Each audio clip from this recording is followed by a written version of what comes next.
Hello, and welcome to Where the Good Songs Go. I'm Ian Silverman, the artistic director of the series, and I'm so excited to lead you through this exploration of Rodgers and Hart's first Broadway musical, Poor Little Ritz Girl. During this time of tremendous turmoil in the performing arts world, we have worked to present something new, exciting, educational, and entertaining to bring some light into these dark times. If you are able, please donate using the link below and information found on our Facebook page to help us raise money for artists who are dealing with cancellations due to the COVID-19 pandemic, including the artists who have volunteered their time to put together these videos. No donation is too small, and we appreciate all that you can give. Now sit back, relax, and enjoy our journey through Rodgers and Hart's Poor Little Ritz Girl. Richard Rodgers was fascinated with theater from an early age and was inspired by our first composer in the series, Jerome Kern. In 1915, at the Princess Theatre, Rodgers saw his first Kern musical, Very Good Eddie, the musical Kern wrote right after finishing Nobody Home. Rodgers would go on to see many of Kern's shows and considered his work the first truly American musical theater, as it did not have the influence of European operetta. In Rodgers' own words, the shows were intimate and uncluttered and tried to deal in a humorous way with modern, everyday characters. In 1919, the 16-year-old Richard Rodgers met the 24-year-old Lorenz Hart and left having acquired in one afternoon a career, a partner, a best friend, and a source of permanent irritation. Their working relationship would last for almost a quarter of a century, until the end of Hart's life. Their earliest works together were shows at Columbia University, where Hart was enrolled as a student, and the Akron Club, a New York social athletic club. Through their work, Rodgers and Hart became friends with Herbert Fields, son of legendary Broadway producer and vaudevillian Lou Fields, of Weber and Fields fame. Herbert would go on to have a long career with Rodgers and Hart, supplying the books for 7 of their shows, including Dearest Enemy, Peggy Ann, A Connecticut Yankee, and The Girlfriend. He would also write the book to Cole Porter's 50 Million Frenchmen and Irving Berlin's Annie Get Your Gun, which he wrote with his sister, Dorothy Fields. Quite a talented family. Lou was impressed with Rodgers and Hart's early music, and in 1919, he hired the boys to add a song to one of the shows he was producing on Broadway, A Lonely Romeo. Rodgers and Hart came up with Any Old Place with You. Its witty lyric and catchy melody surely contributed to Lou's decision to hire the boys to write an entire show of their own. Here is Aidan Smerud singing Rodgers and Hart's first ever Broadway song, Any Old Place with You.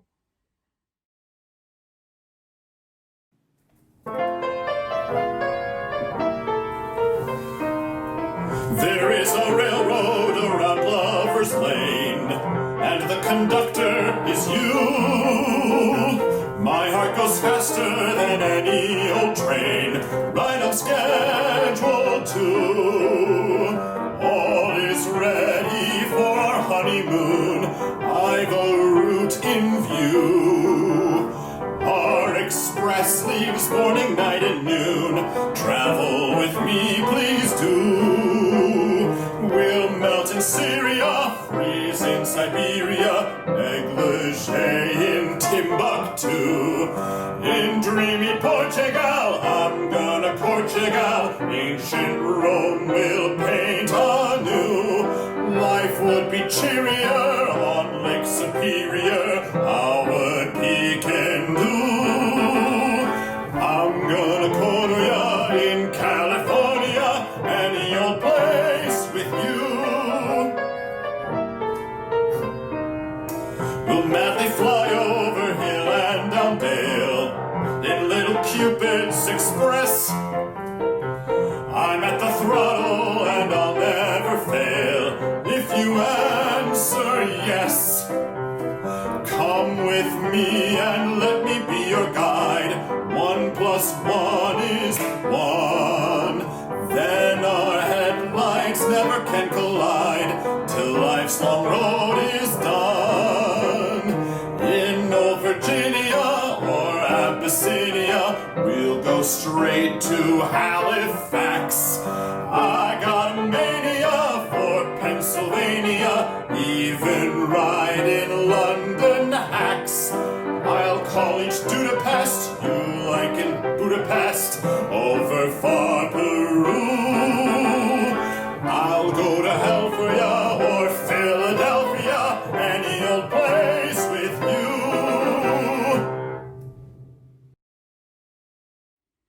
After their successful interpolation in A Lonely Romeo, Lou Fields hired the boys to supply the entire score for Poor Little Ritz Girl. They were actually replacements for the original team that was tasked. Lyricist Alfred Bryan, who achieved a hit with his 1914 lyric for Who Paid the Rent for Mrs. Rip Van Winkle when Rip Van Winkle went away. Rolls off the tongue, right? And composer George Meyer, who penned the equally engaging 1916 song Where Does Robinson Crusoe Go with Friday on Saturday Night? Both songs were immortalized by Al Jolson. Perhaps because of a shortage of time, Rodgers and Hart borrowed heavily from their existing repertoire. They incorporated 2 earlier songs directly into the show with no changes, and redrafted lyrics to 5 other songs from Fly With Me and You'd Be Surprised, 2 of their earlier Akron Club and Columbia University revues. Thus, 6 of the 12 numbers from Act 2 and 1 number from Act 1 used borrowed material. The rest of the songs were brand new. Poor Little Ritz Girl started its out-of-town tryout at the Wilbur Theater in Boston on May 28, 1920. Rodgers and Hart traveled to Boston by train and were excited to experience the audience's reaction to their first professional work. But when Rodgers got off the train, Hart was nowhere in sight. He was so small that the porter, not seeing him in the upper berth, had not awakened him in time to get off. Hart awoke later in the train yards and did not arrive to the theater until later that night. Despite favorable reviews and excellent attendance at the Boston tryout of Poor Little Ritz Girl, producer Lou Fields panicked when he read the following press notice. It is said that both Rodgers and Hart are close friends of Fields' son Herbert, who served as Ritz Girl's original assistant producer and choreographer. And whether Daddy dug down and put on the show to give his son's friends an opportunity and to put Herbert into the producing business is a question. Between Boston and the Broadway opening of the show 2 months later, half of Rodgers and Hart's songs were tossed out in favor of music and lyrics by the more established and experienced team of composer Sigmund Romberg and lyricist Alex Gerber. George Campbell was brought in to rework the book originally by Henry B. Stillman, but the storyline was kept more or less the same. After leaving Boston, having completed the songs for the show, Rodgers took a job as a camp counselor and staff composer at Camp Paradox in Maine, where Hart and Herb Fields had met a few years earlier. Rodgers had nothing else to do with the show until he attended its Broadway opening on July 28th. Shockingly, he was never notified that his music had been replaced, and when he arrived at the Central Theater with his family to experience his first Broadway opening, the newly turned 18-year-old Richard Rodgers was devastated. Rodgers writes in his memoir, Musical Stages, "I can still feel the grinding pain of disappointment and depression." He would go on to note that all of the changes that were made, including the addition of Romberg's music, improved the show. But nonetheless, it was a painful reminder of the reality of show business, and could explain why later in life, he and his new partner, Oscar Hammerstein, would exert almost total control over their works, serving as producers for their final 6 Broadway shows. This new version of Poor Little Ritz Girl received favorable reviews, though to be sure the musical styles were mismatched. Romberg's serious and sentimental songs, though pleasing, were hardly as striking as the lighter numbers provided by Rodgers and Hart. In the end, one reviewer summed up the New York production of Poor Little Ritz Girl as a sort of cross between a revue and a polite American musical comedy with a plot. The plot is rather short and not too husky, and there aren't a great many revue scenes, but the two together make an odd and rather satisfactory entertainment. Despite a strong box office showing well into October, Fields' landlord, Lee Schubert, decided to close the show prematurely on October 16th, after only 93 performances, to make way for a higher bidder. A film company willing to pay a premium to use the Central Theater to screen their motion picture. That's showbiz. In this video, we are going to present Poor Little Ritz Girl as Rodgers and Hart intended it to be presented. We have restored all of their published and/or available cut songs. In our next video, we will feature Romberg's music that replaced Rodgers and Hart's work. If you haven't already, please like us on Facebook and subscribe to our YouTube channel to stay in the loop for future content. Much of the material from this show has either been lost or is currently unavailable, but we are lucky enough to have found 7 of Rodgers and Hart's numbers from the show, most of which have never been recorded and rarely been performed in the 100 years since Poor Little Ritz Girl's premiere. As Richard Rodgers once said, "If somebody wants to sing my songs after I'm gone, nobody will be happier than my dead body."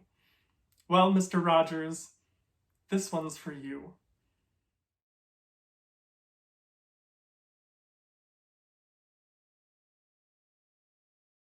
On stage of the Frivolity Theater, chorus girls are rehearsing a new revue titled Poor Little Ritz Girl. They voice their objections to the tough working conditions and the stage manager's harsh demeanor. One of the girls, Barbara Arden, has just arrived in Manhattan from South Carolina. She is quite green and wants to both prove herself and secure enough money to support her family back home.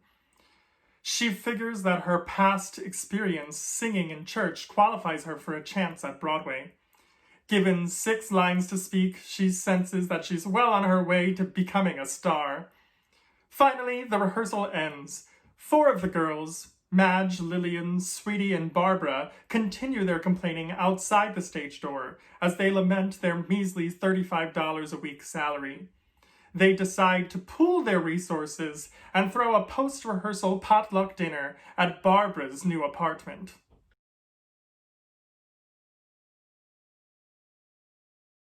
Barbara's friends are dazzled by the place, a strikingly snazzy abode on a highly upscale stretch of Riverside Drive. They suspect that either she comes from wealth or that some gentleman is supporting her gold digging, a claim she fervently denies. In truth, she had been offered the place by the building's janitor, and with no inkling of New York prices, had not been suspicious when he set the price at only $25 a month. The janitor had been led to believe that the real owner of the unit was out of town for an extended period, thus providing him with an opportunity to pocket some extra cash. While Barbara has adjourned to another room to escape her overly suspicious friends, Sweetie pulls from the table a copy of a book titled The Life of Mary Stuart. Madge fills her friends in on the rather eventful life of the famous Queen of Scotland. As mentioned earlier, because of a shortage of time that Rodgers and Hart had to supply material for the show, they borrowed heavily from their existing repertoire. This song was lifted directly from their 1920 musical You'd Be Surprised, which was written for the Akron Club, a social athletic club in Manhattan. The lyric was not by Lorenz Hart, but rather by Herbert Fields. This song was singled out for praise in the show. The American Magazine wrote, "It's worth the price of admission, though some of the profanity could be advantageously deleted. The profanity in this case was the word hell. This song remained in the Broadway version of the show. Here is Yvonne Trobe as Madge Merrill singing Mary, Queen of Scots.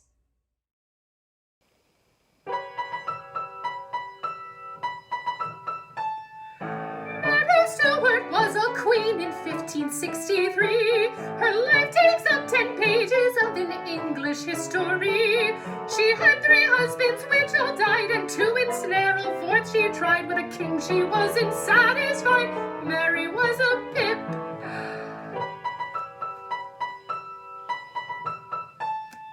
Ain't it awful what they done to Mary, Queen of Scots? She was the helpless victim of a lot of nasty plots. For nothing they cut off her head, poor little thing, she's better off dead. God, what a hell of a life she led. Poor, pure, unassuming Mary, Queen of Scots.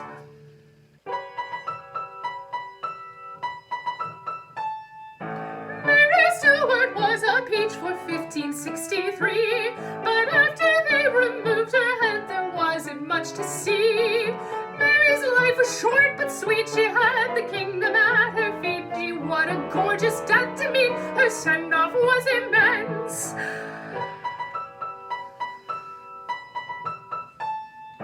Ain't it awful what they done to Mary, Queen of Scots? Her scaffold was surrounded by a lot of Huguenots. Mary made an awful mess. The crowd enjoyed itself, I guess. My, her death was a grand success. Poor, bisected, disconnected Mary, Queen of Scots.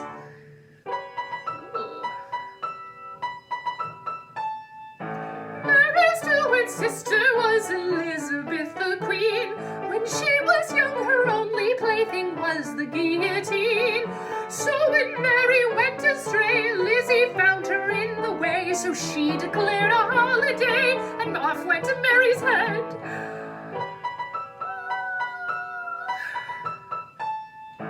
Ain't it awful what they done to Mary, Queen of Scots? And what was worse, upon the hearse she blazed forget-me-nots. Her grace was underfed and pale, but then she spent 2 years in jail.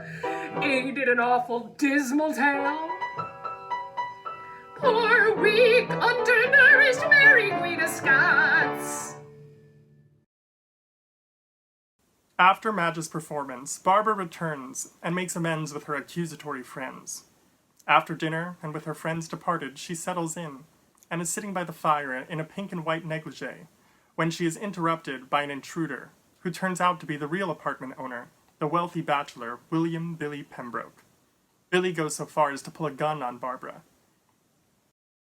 The song that follows shows Rodgers and Hart's evolution as songwriters. The song is a musical scene which works in lines of dialogue into the lyrics, connecting it inseparably from the plot. This was one of the new songs that the team wrote for the show, but was sadly cut before the Broadway opening. Here is Spencer Reese and Hannah Holmes as Billy Pembroke and Barbara Arden singing Lady Raffles, Behave.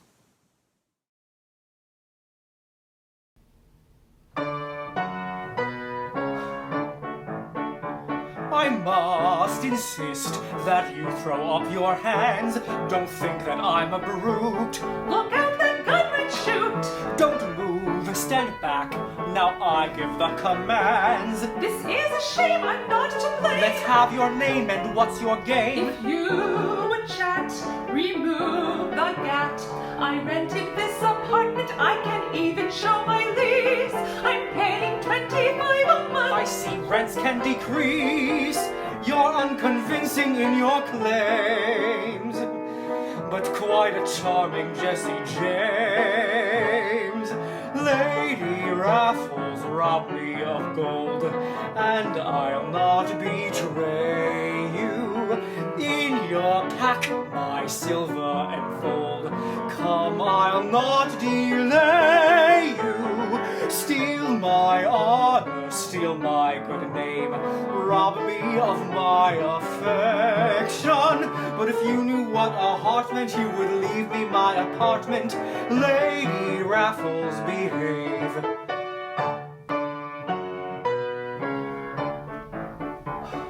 make sure you see how I made my mistake. Tomorrow I will go. I've still the gun, you know. I'll spare my life. I swear my lease I'll break. Tell the police about your lease. Let gun release, let us have peace. My lease and key are both NG. I fear that you've been buncoed and your lease won't hold at all. But did you read the paper through? The print was much too small.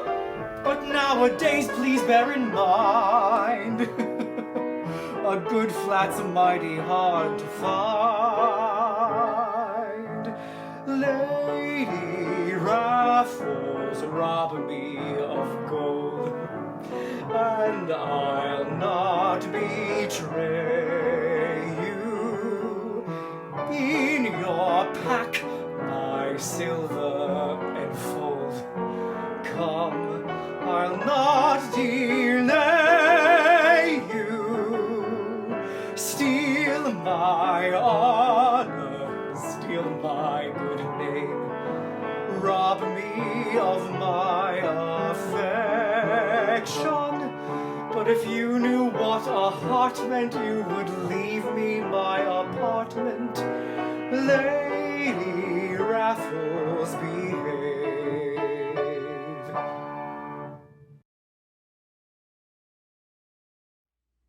After their standoff has subsided, Barbara explains that she is an actress and has rented the apartment from the janitor. She goes on to describe the show that she has been rehearsing.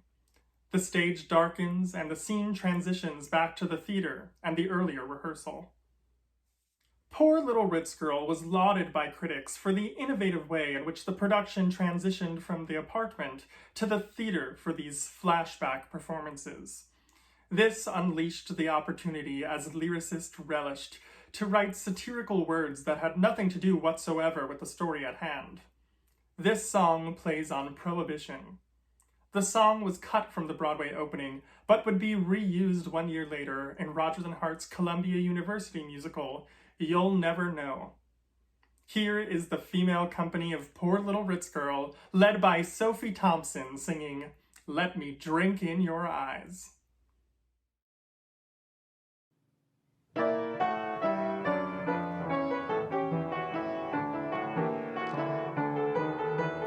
Since we poor mammals were drier than camels, I'd spend all my hours with you. I'd light up on liquor, now you do it quicker. It's more economical too.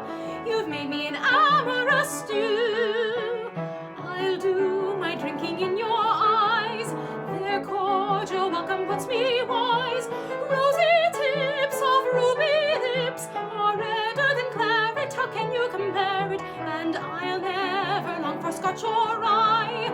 Your kick is always extra dry. You're 6%, I believe, oh dearie. All other girls are just babe, oh dearie. Your hug's a bracer, that's a hit.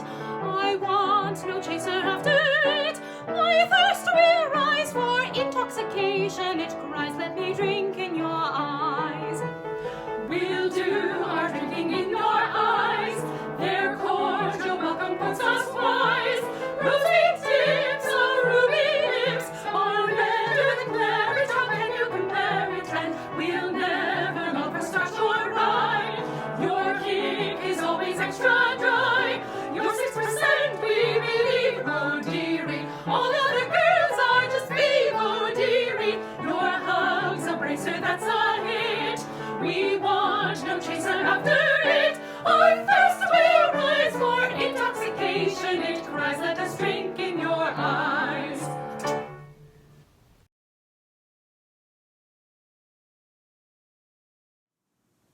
Back at the apartment, Billy is losing no time falling hard for Barbara. He apologizes for the way he reacted upon first meeting her, and she apologizes back. They sing another duet. The tune from this song was taken from Princess of the Willow Tree, from You'd Be Surprised, but Hart provided new lyrics to relate directly to the plot. It was cut from Poor Little Ritz Girl's Broadway opening, but was reused in both You'll Never Know in 1921 and A Danish Yankee in King Tut's Court in 1923, which was presented at the Institute of Musical Art. In Poor Little Ritz Girl's Broadway version, it was replaced by Romberg's When I Found You, a solo for Billy, which can be heard in our upcoming video. Here is, once again, Spencer and Hannah singing Will You Forgive Me? I'm afraid I'll never learn how to tell my love. I must admit I'm too polite. Though you're charming and I yearn on my love the talk to turn, my reserve robs me of nerve tonight. What I say will be quite all right. Will you forgive me if I take your hand and hold it in mine? If I move closer, will you understand and gently resign? And if I sigh, dear, will you know, my dear, don't mind if my arms and mine. Will you excuse me if I steal a kiss? Your eyes tell me do. And will you say that it is not amiss if I make it too? I beg your pardon if I whisper that we'll never part. Will you forgive me if I lose my heart? It's a human trait to err, to forgive divine, and I will pardon your mistake. But I'd really much prefer that you please consider, sir, do not chance a new advance to make. All convention we must not break. Will you forgive me if I take your hand and hold it in mine? If I move closer, will you understand and gently resign? And if I sigh, dear, will you know, my dear, don't mind if my arms entwine? Will you excuse me if I steal a kiss? Your eyes tell me do. And will you say that it is not amiss if I make it true? I beg your pardon if I whisper that we'll never part. Will you forgive me if I lose my heart?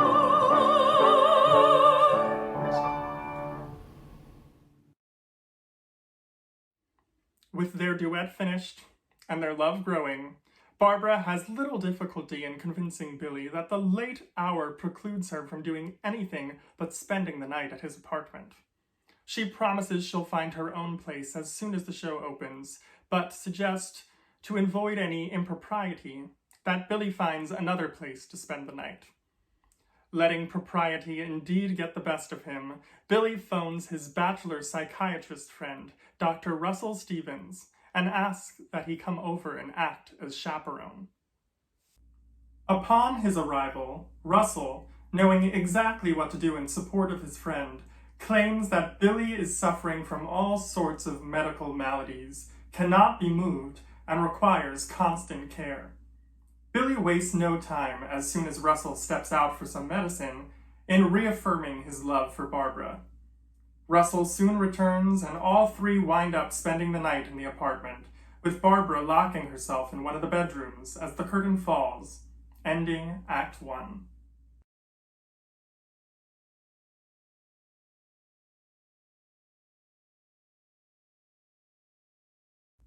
Act 2 begins as Barbara wakes up the next morning with a headache.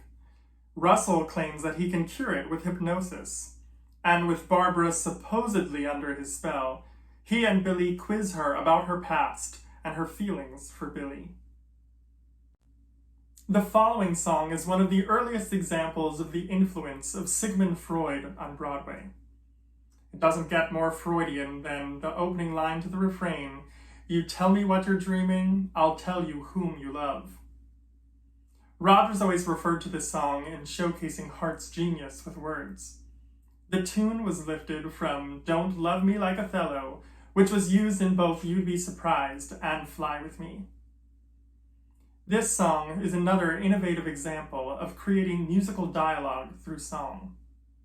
Rodgers and Hart took a song that was originally written for one character in those other shows and divided the lines amongst three characters, with new text related directly to the plot. It remained in the Broadway version of Poor Little Ritz Girl in a similar place in the narrative. Here is Dr. Kyle Yampiro as Dr. Russell Stevens, along with our two romantic leads in You Can't Fool Your Dreams.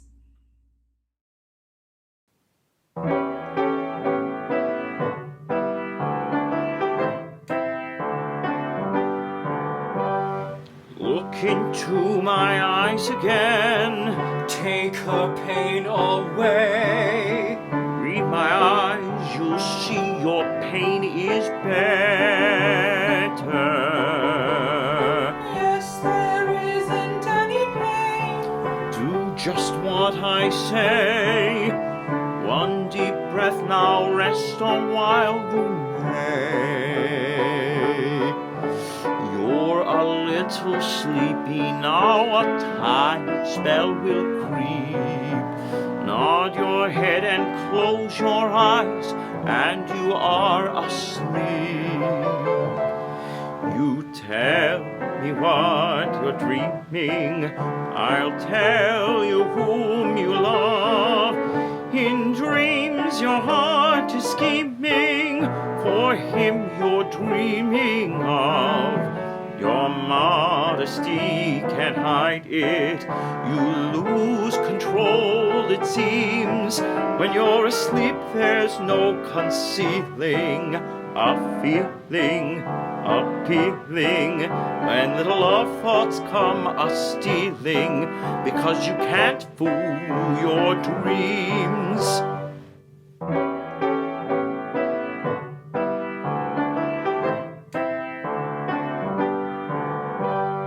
Answer all I ask of you. Ask and I shall speak. I will ask your age and you will tell me. That's a thing you needn't do. She's 18 this week. She told me so, that's not what I seek. Come now, say how old you are. I am just 22.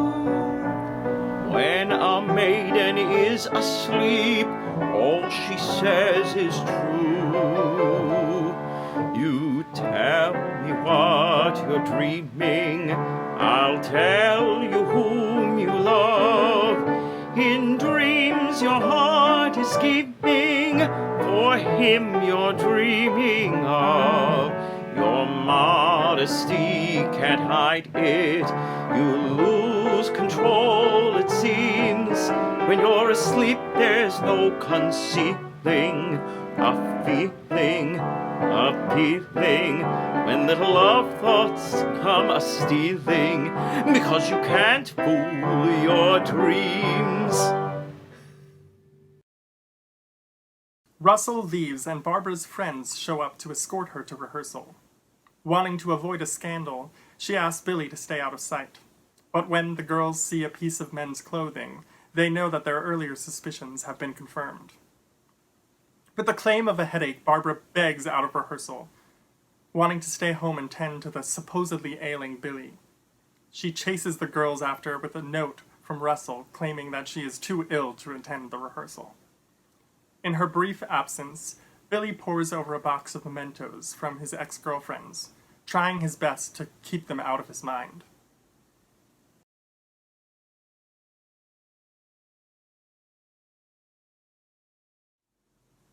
When the girls arrive at the rehearsal, Madge and Lillian are fired for being late, as is Barbara for being absent. The scene then transitions back to the apartment.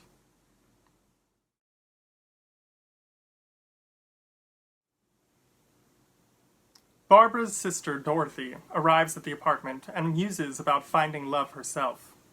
This song was also borrowed from pre-existing material, this time from the song Dreaming True from Fly With Me.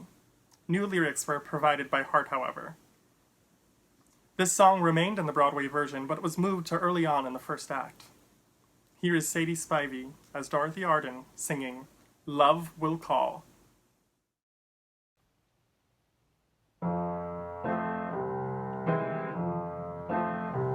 My dreamy old nanny sang me to sleep each night to the land of Nod, till two little eyes in dreams would creep like two little peas in a pod. Old nanny sang of the love who mine would be, and I'll wait for the only one until he will call to me. Wait till love comes calling through the night enthralling, while the moon's on high, dreaming in the sky. Tenderly he'll hold you, shadows soft enfold you.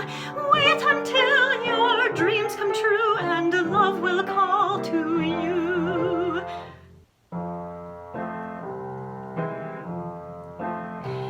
My dreamy old nanny sang soft and low and told me I'd know my love, when all without warning my heart's aglow like rays from the sun above.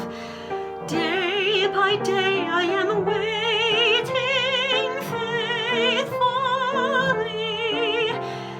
for I know till I hear him call, my love will be true to me.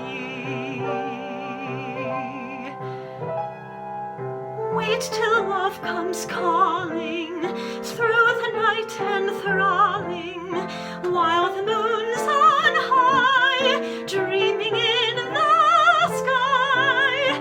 Tenderly he'll hold you, shadows soft enfold you. Wait until your dreams come true and love will call to you. After her song finishes, Dorothy sees Barbara and Billy together. They feel that they have no choice but to tell her that they were recently married after a brief romance. Like her sister, Dorothy has come to New York to seek a career on the stage. Billy tells her that, as he and Barbara are about to leave on their honeymoon, he can arrange that she takes Barbara's place in the show. Dorothy puts on a display of her talents. She sings and she plays the violin. Meanwhile, Dorothy and Russell have fallen hard for each other. Relationships move quickly in this show, as you can see. They sing a comedic song about their love. With its syncopation and at times bold harmonies, this song was quite progressive for a 17-year-old composer. Its melodic palette anticipates the well-known Mountain Greenery from Rodgers and Hart's 1926 review, The Garrick Gaieties, which, with its iconic song Manhattan from the previous year's review, served as the team's breakout Broadway work. This song was again lifted, but with a new lyric, from the earlier in the year college show Fly With Me. It remained in Poor Little Ritz Girl's Broadway version and in a similar spot in the narrative. Here is Sadie and Kyle singing Love's Intense, Intense.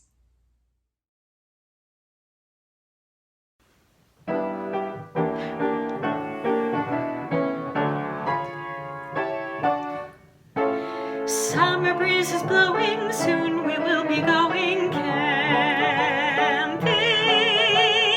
Loving will be very intimate and merry camping.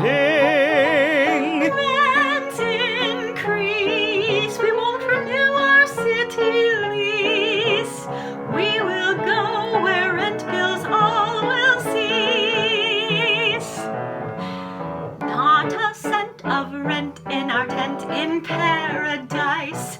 We're all alone to live and love underneath the starry skies.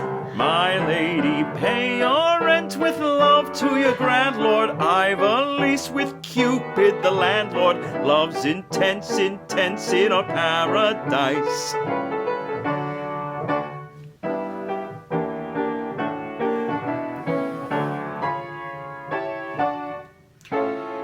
You and I alone in breath of roses blown in love tent. See the pretty missus furnish up with kisses.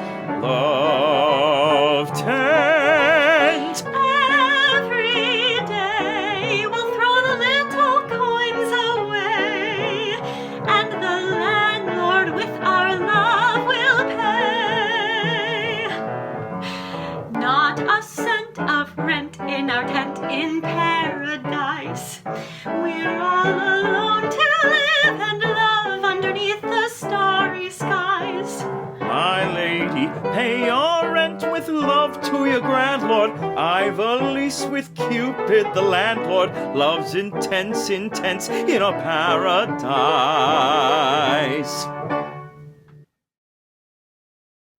The songs from the rest of the show have been lost or are currently unavailable.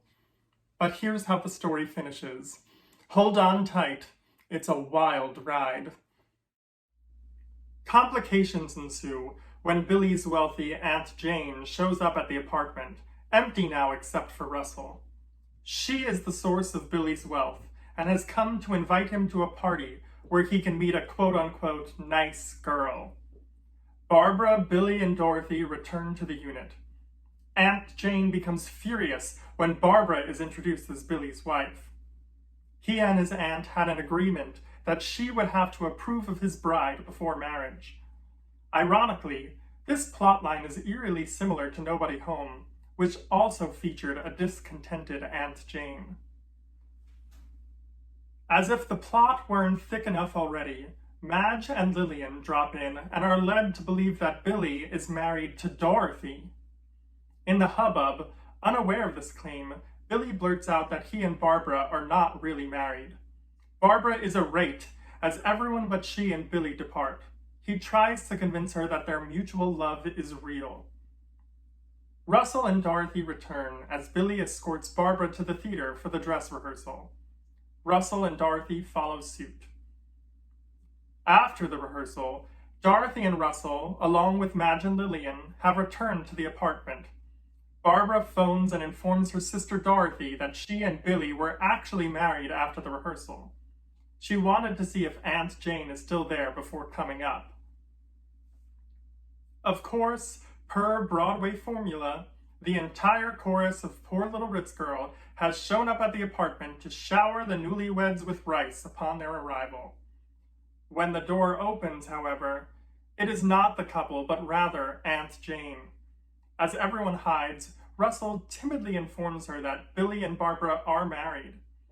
When the couple does arrive, Jane confronts them, but gives her blessing as rice is thrown, and Billy declares that indeed he is going to keep his poor little Ritz girl.